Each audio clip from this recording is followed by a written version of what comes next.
The Economist.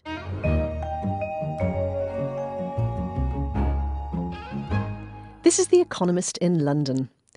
The December 13th edition of the magazine has a special report on luxury goods. I'm Helen Joyce, The Economist's international editor, and here with me to talk about the report is the author, Brooke Unger. Brooke, one of the things you talk about in the report is how, though we think of luxury goods as being the big, high-profile things like yachts or very expensive watches, actually, much smaller things can be luxuries too, things like lipsticks, and that sort of luxury firms make a lot of their money from selling these things. So what is a luxury? Well, I think luxury is really something that's in the eye of the beholder. I start out the report by writing about brides in Vietnam who come to a luxury shopping center in Hanoi and have pictures of themselves taken outside the Louis Vuitton windows and the Gucci windows. They can't afford those things, but they obviously aspire one day to be able to afford those things. And for them, a Chanel lipstick or a Dior lipstick or something like that is a real extravagance and a real treat. Now, if you're a millionaires, you might buy that lipstick, but it's not going to impress you. And so luxury has to be something above and beyond that. And so in the report, I actually try to develop a definition of luxury as being something that in some way forces the person consuming it to move beyond his habitual zone, either because he's having to spend more money than he would normally do on something, or, if you're very rich, then it's the time that you might have to invest in acquiring it. Even if you're a billionaire and you want to buy a yacht, the price tag might not be the most demanding thing about it, but you're going to have to invest time and attention in actually getting exactly the yacht you want. Luxury to me is a relative term, and a luxury demands some kind of stretch from the person acquiring it. Something I've heard several times in the last years is that we're moving away from people acquiring things and towards acquiring experiences. Is this something you're seeing in the luxury arena? Well, I think there is a trend towards, as some people say, being rather than having. But that doesn't mean that the era of luxury goods is over. And, one of the phenomena that one sees now is that things, in a way, are becoming more experience-like.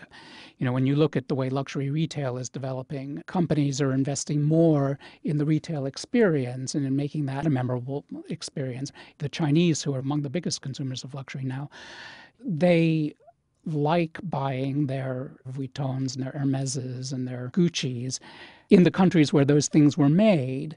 When you do that, you make that luxury good into a souvenir. It becomes a symbol of the experience you're having. So I think that, in a way, the distinction between things and experience is a little bit false. And I think luxury companies are rather cleverly finding ways, as I say, to make their things more experience-like. A lot of luxury billionaires have been created in the last few years. Where has that buying power come from? Well, the Chinese really, luxury had a bit of a tumble after the financial crisis in 2008. Some people spoke of 2009 as being kind of the year of shame, when it wasn't seen as sort of socially correct to consume luxury goods. And the Chinese really came along and sort of bailed out the luxury industry. They now account for around a third of luxury consumption, and the growth in luxury consumption by the Chinese has been very, very rapid in the past several years. But it's not in China that those billionaires are being created, is it? No, and one of the interesting things about luxury is if you look at the sort of the map of luxury, it's rather antique because, the big producers are European companies, and the Chinese still count for virtually nothing. The big fortunes that you've seen made recently are primarily in Europe. You've seen some Italian companies, for example, like Brunello Cucinelli and Moncler list their shares recently on the stock market and make the owners of those companies very rich. You've also seen some of that in the United States as well, especially at the more sort of affordable end of luxury. So luxury, to some extent, is predicated on scarcity, but technology is changing what scarce means. What's technology going to do to the luxury industry? Well, one of the big changes they're facing is the effect of technology on the way they communicate about the products they make. The old way of doing it was, say you were a fashion company, you had these sort of half-yearly fashion shows. You'd invite the editors of the big glossy fashion magazines to come to your show, and then 4 or 5 months later, the clothing would appear in the shops, and the magazines would write about them. Well, now you can live stream the show on YouTube. You have people blogging about the items instantly. In some cases, luxury companies are actually selling items from the show, on the same day. Well, this raises e-commerce. Surely e-commerce is going to be another another thing that they have to come to terms with? It is absolutely something they have to come to terms with, and they're not entirely comfortable with. There are big differences among luxury companies in this. I mean, a company like Burberry has really embraced, e-commerce and technology in a very sort of enthusiastic way. But, you have some very successful luxury companies who sell nothing at all by e-commerce. And what you're seeing now is that sales of luxury goods on the internet are growing very rapidly. They're still fairly small, but they're growing very rapidly.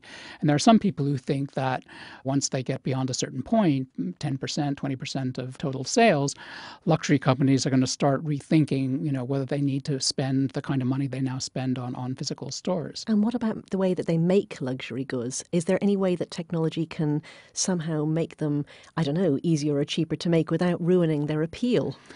Well, yes and no. I mean, the paradigmatic example of this is the unveiling recently of the Apple Watch. And some people are wondering, is the Apple Watch going to displace the finely made Swiss watch from the wrists of the well-to-do? The conventional wisdom is that's not going to happen because these Swiss watches are not about telling time. They're about items of timeless beauty that are so wonderfully made that an Apple Watch could never possibly substitute for them. And I think, there's some truth in that. But that doesn't mean that there are no challenges from technology. I mean, you're beginning to see companies incorporate things like cell phone chargers into handbags. Now, that sounds like a very reasonable thing to do, but what does it do to an item that is supposed to last you for, 10 or 20 years? A Birkin bag will last you for 10 or 20 years. Not that Hermes is doing this yet, but if you put a charger inside of it, that may be obsolete in 2 years. So, but a charger in your bag actually is a luxury. You don't have to go looking for your charger. Exactly. It's the luxury of convenience, but it's not the luxury of craft.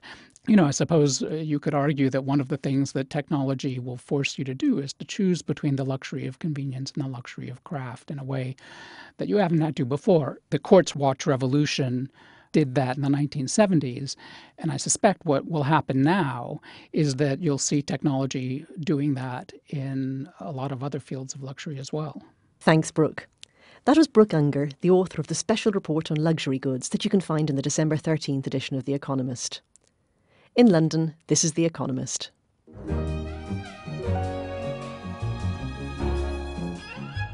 The Economist.